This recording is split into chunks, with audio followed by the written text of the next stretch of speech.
Worried about starting your UK company for Amazon? Well, if it's about the company registration, you're in the right place. By the end of this video, you'll know exactly how to overcome this hurdle through a simple step-by-step process that cuts through all the confusion. You want to know what it is? Well, let me tell you, registering a UK company for Amazon can be super tricky. You've got all this paperwork to deal with, and you need to make sure you're following all the UK laws. It's enough to make your head spin, right? But don't worry, I've got your back. In fact, if you want to skip the hassle altogether, save time, and make sure everything is done right, I highly recommend you check out firstformations.co.uk. As the UK's leading company formation agent, they've helped over 1 million businesses get started since 2014. They can get your company registered in as little as 24 hours, provide business addresses, and keep you compliant with all the regulations. Their trusted team knows the ins and outs of UK company registration, so you can rest easy knowing you're in good hands. For your convenience, the link to their website is in the description of this video. So, are you ready to see how simple it can be? Well, let's get started. Getting started, your company's identity. Alright, let's dive into the first steps of registering your UK company for Amazon. It's actually pretty exciting when you think about it. You're about to give your business an official identity. So, step 1 is choosing a unique name for your company. This might sound simple, but there are some important rules you need to follow in the UK. First off, your company name has to end with either limited or Ltd. Now, here's the tricky part. Your name needs to be totally unique. You can't just pick any cool sounding name and run with it. The UK government is pretty strict about this. They don't want any confusion between different companies, so your name can be the same as or even too similar to an existing company. Let me give you an example. If you wanted to call your company Easy Electrics for You Ltd, but there's already a company called Easy Electrics for You Ltd, you might run into problems. The government might say these names are too similar and ask you to change yours if someone complains. So, how do you check if your dream company name is available? Well, it's actually super easy. Just hop onto the Companies House website, that's the UK Register of Companies. They have a name availability checker that you can use for free. Just type in your idea and it'll tell you if it's already taken or too similar to an existing name. Once you've got your unique name sorted, it's time for step 2, creating your government gateway ID. This is basically your digital key to accessing all the online services you will need for your company. Now, I know what you're thinking. More paperwork, right? But trust me, it's not as bad as it sounds. You'll need some basic info like your email address, your town of birth, and your national insurance number. It's kind of like setting up any other online accounts, except this one's for your business. And here's a pro tip. When you're creating your government gateway ID, you'll get a code sent to your email. This code expires in 30 minutes, so make sure you're ready to complete the process when you start. Now, you might be wondering why we're doing all this. Well, this ID is super important. It's what you will use to log in and manage all your company's taxes and compliance stuff online. It's like your company's digital passport. So why are these first steps so crucial? Well, they're laying the groundwork for everything else to come. By choosing a unique name, you're giving your company its own identity. And by setting up your government gateway ID, you're creating the digital access you need to manage your company online. Now, these steps might seem small, but they're actually huge in terms of getting your company off on the right foot. They're like the foundation of a house. Get them right, and everything else becomes just so much easier. Building your company structure. Alright, now that we've got your company name and government gateway ID sorted, it's time to dive into the really exciting stuff, building your company structure. This is where your business starts to feel real and you'll see how all the pieces fit together. First up, let's talk about appointing directors. In the UK, you need at least one director for your company. This person is basically the boss. They're responsible for running the company and making sure everything's done by the books. Now, here's something cool. You can be the director of your own company if you are at least 16 years old. Now, you might be wondering, do I need more than one director? Well, that's actually up to you. Some people like to have a few directors to share the load, but it's not required. You can run the show solo if you want. Oh, and here's a little bonus tip. You can also appoint a company secretary if you want.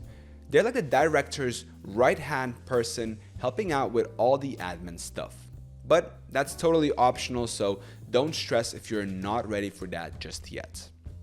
Next up, we've got share allocation. This is where you decide who owns what part of the company. If you're going solo, this is super simple. You can just give yourself all the shares. But if you're starting this business with partners, you'll need to figure out how to split things up.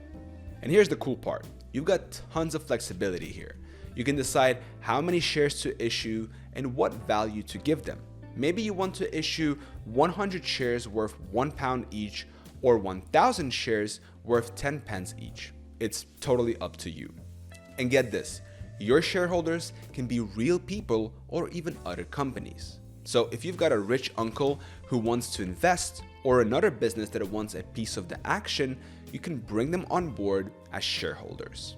Now, let's talk about some important documents you need to create. First up is the Memorandum of Association. Don't let the fancy name scare you. It's basically just a document where all the initial shareholders say, yep, we agree to form this company. You'll all need to sign it, but it's pretty straightforward. Then we've got the Articles of Association. This is like your company's rule book. It sets out how the company should be run, what rights the shareholders have, and what the directors can and can't do. It might sound complicated at first, but there are standard templates you can use to make it easier. So why are we doing all this? Well, these steps are super important because they give your company structure and legitimacy. When you've got all this in place, you look way more professional and credible. And that's huge when you're selling on Amazon or dealing with customers. Think about it. If you're buying from a company, wouldn't you feel more confident if you knew they had a proper structure with directors and shareholders and all the right documents?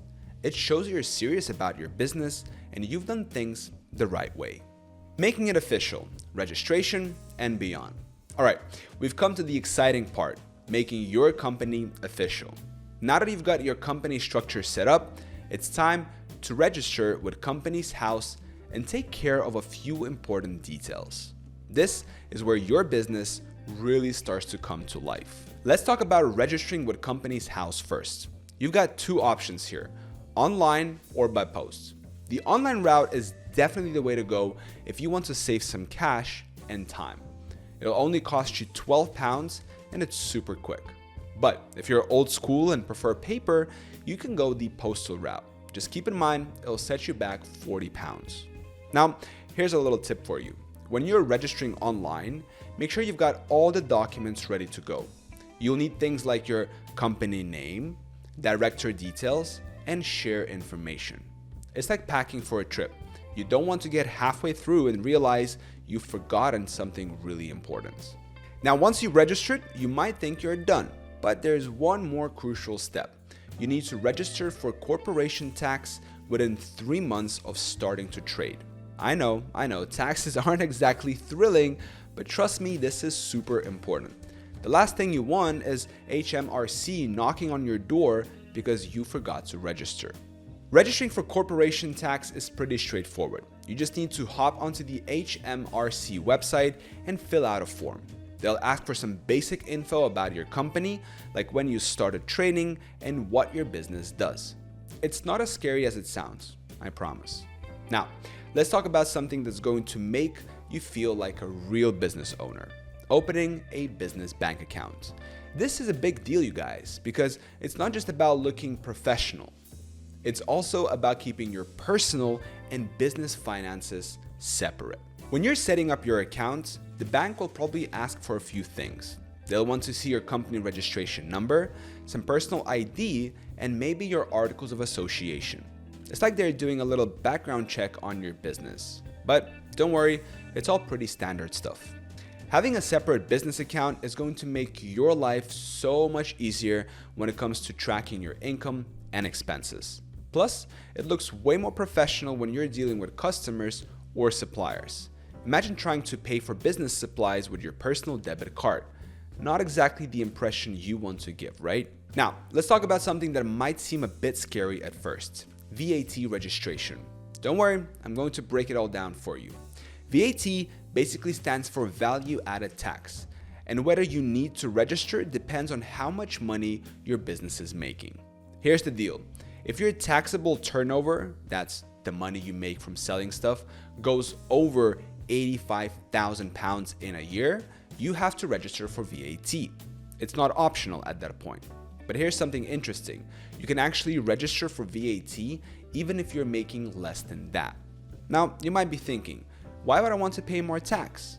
Well, being VAT registered can actually make your business look more established and professional. Plus, you can claim back VAT on things you buy for your business. It's like a little bonus every time you make a purchase. Here's a quote from an expert that sums it up nicely: if you're doing less than £85,000 in a year, you don't need to register for VAT. But having a VAT number can show that you take your business seriously. So it's definitely something to think about, even if you're just starting out. Your roadmap to Amazon success. Alright guys, we've covered a lot of ground here, from picking your company name to sorting out your taxes. You now know exactly how to set up your UK company for Amazon. It's not as scary as you thought, right? But here's the thing: if all this still feels overwhelming, or you're not based in the UK, there's an easier way. Using a professional service can save you tons of time and headaches. That's why I'm super excited to tell you about firstformations.co.uk. These guys are the real deal. They've helped over 1 million businesses get started since 2014.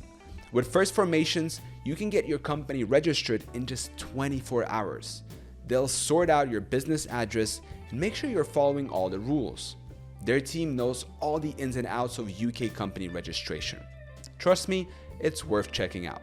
I've put the link to their website in the description of this video. So go ahead and click it to get started on your Amazon business journey. Thank you so much for watching this video.